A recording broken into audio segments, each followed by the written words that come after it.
Итак, попытка номер 1, хотя уже не первая.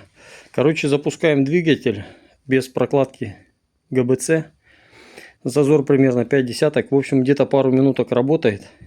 И начинается стук по нарастающей. Возможно, это из-за того, что поршня до головки достают. В общем, сейчас на холодную буду постоянно проверять, за какое время поршня начинают бить. Ну, если это поршня начинают бить по головке. Так, по времени будет видно, да?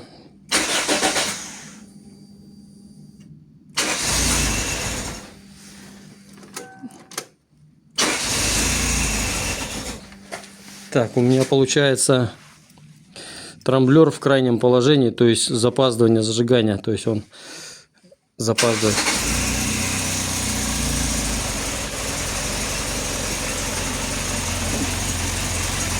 Так, главное, следим за временем.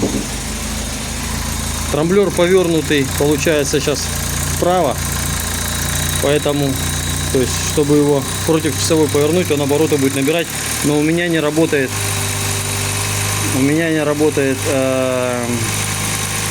Дроссельная заслонка, ее надо будет менять, обороты плавают туда-сюда, туда-сюда.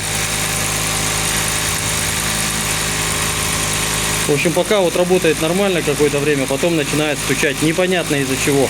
То, что поршня может быть ремонтные, поэтому так. Всунутых цилиндры стандартные.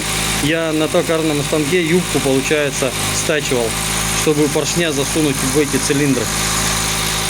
В общем, сейчас ждем, начинается стук и выключаем. А потом с каждым разом будем проверять, дольше он будет работать или нет.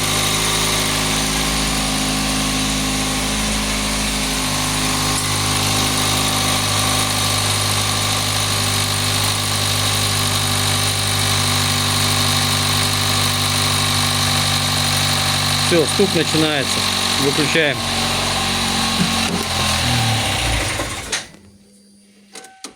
Он и сам заглох. То есть получается, все-таки, наверное, поршня расширяются.